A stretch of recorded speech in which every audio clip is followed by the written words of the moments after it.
Five, four, three, two, one. I'm John Miglash for the Wisconsin DMA and the International Society for Strategic Marketing. Okay, let's start off with something silly. Anyway, here we go with the latest Geico commercial, and I bet if you're in my mom was in a condo association, and this is just exactly what it was like. Oh, we love our new home. Neighborhood's great. Amazing school district. The HOA has been very involved. These shrubs aren't board approved. You need to break down your cardboard. Thank you. Violation. Violation. I see you've met Cynthia. At least Geico makes bundling our home and car insurance easy. And does help us save a bunch of money. She just took down the mailbox. 2 inches over regulation. Thanks, Cynthia. For bundling. Thanks, Cynthia. Thank heaven for housing regulations, right? Yeah, okay. Well, anyway, we'll go on. So TikTok made some stunning predictions. And they decided to admit to it, which I think is great. So the first one was that there's a few companies that are defining communication, and so that's nice. Not the presses. There's an interactive report on 30 companies that are defining the future of media and pop culture. You didn't know it was that few, did you? And probably I'm not one in the list. But anyway, that's something else. They also nailed that there was this new product called cocktail kits in airplanes, so that you could get a kit that had the booze and had the mixer, kind of like margarita mix, and you could get that all as one little package, so that the stewardess, flight attendant person could sell it to you. And they said this is going to be big. Unfortunately, travel hasn't been that big, although my United is up a lot in the last 2 days. So it's coming back. Just want you to know. And also TikTok is growing, especially from niche members. And I have not engaged with TikTok. I was on Vine, which was a little similar, and I had a couple of actually pretty good videos that I think were a little viral, but then it went under. So anyway, but sometimes they got things wrong. They said that Simon Property Group, which I think was suing the Gap today, was announced. America's largest mall operator, they said, was going to do great, and that hasn't gone so well. And they also said that the $18 billion boutique hotel industry would be taking off in 2020, and that one wasn't such a great prediction.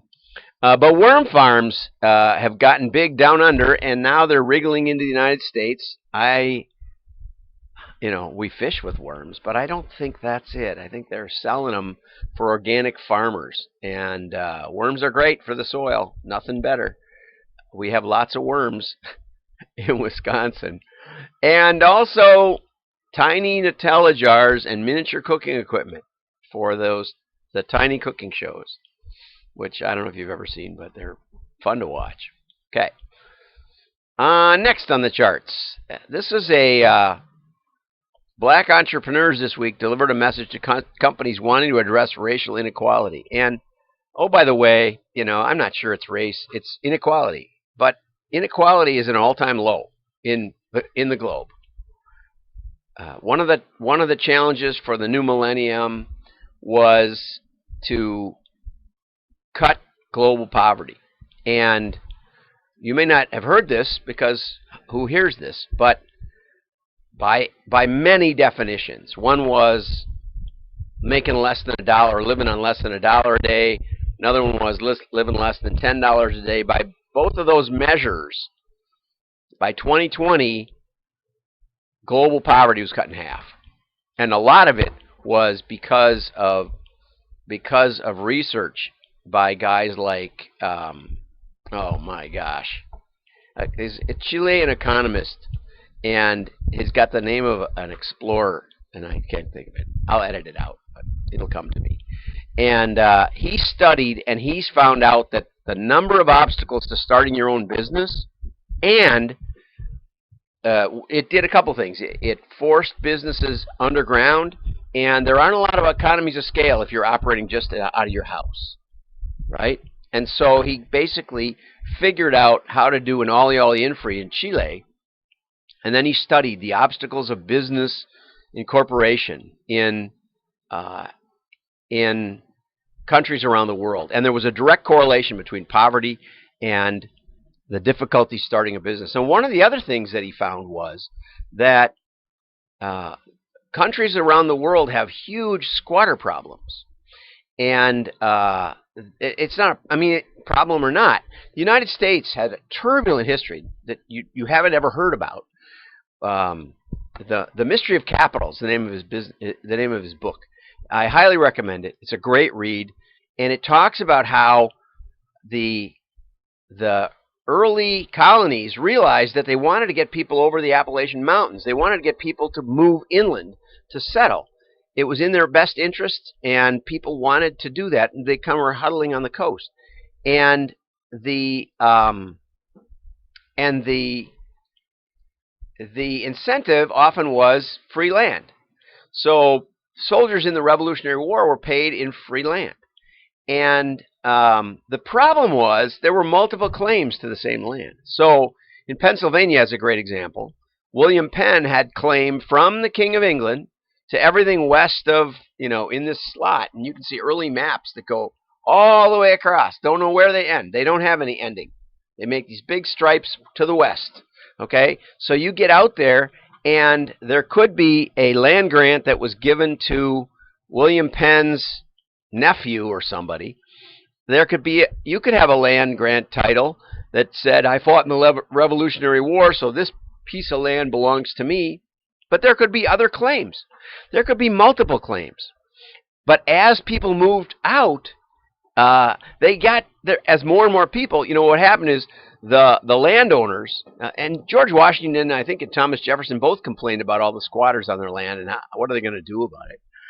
But what happened was that, and they'd send the military out, and they would torch the buildings and kick you off. And the settlers, they weren't fighters. They'd run into the woods, and then they'd come back and rebuild it. They couldn't be everywhere. And Virginia passed a law that said that if you're a landowner and you want to kick them off, you have to at least compensate them for the buildings. Well, that kept them whole. That just, that was great.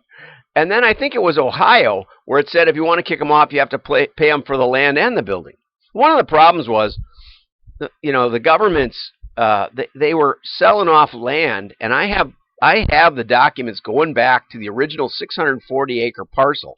They did square mile parcels that cost thousands of dollars, and the prices were about 10 times what they should have been, because nobody was out there, and nobody wanted to pay it. And so what happened in Ohio and Iowa, there were farmers associations. These guys have been there maybe generations, and they passed a law that said you can come to the courthouse and you can file a claim for that land you're on that you're farming. And this was based on mining rights. There were some places, I think in Poland, where miners were given the rights, if they were working it, they could claim it.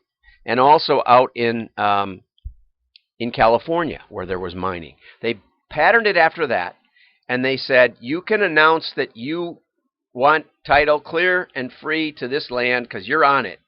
And if nobody else shows up in this county courthouse, and so if it's William Penn or if it's the Crown of England or something claiming the land, then you get it. And that was a major piece of progress. So poverty globally, some countries are implementing things like this. The other idea is opportunity zones, which is what started the revolution in Mumbai. Okay, so we've got some really smart ideas. It's not about racism. It's about opportunity. People who get opportunity flourish. Global poverty has been cut in half in the last 20 years. And that's what we need to do. And we do need venture money. We all need venture money. But I can tell you, if you're hustling, then you're going to attract money. If you're burning down buildings, maybe not so much. Okay? And finally, the big news today is the employment numbers. And, you know, we watched the numbers go down, down, down since 2008, 2009. This is for people with less than a high school diploma.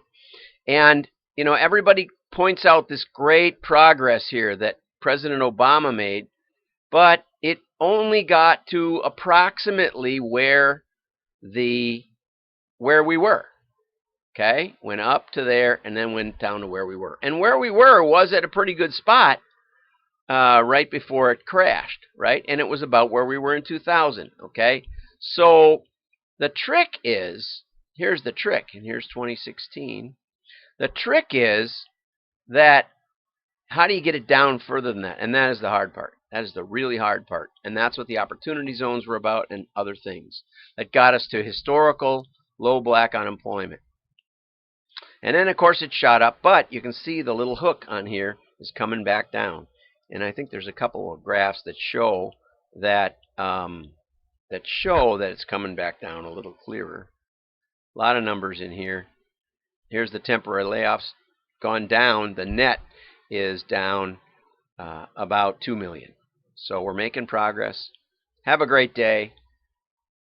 Like and share. Your friends will think you're smart. Bye-bye.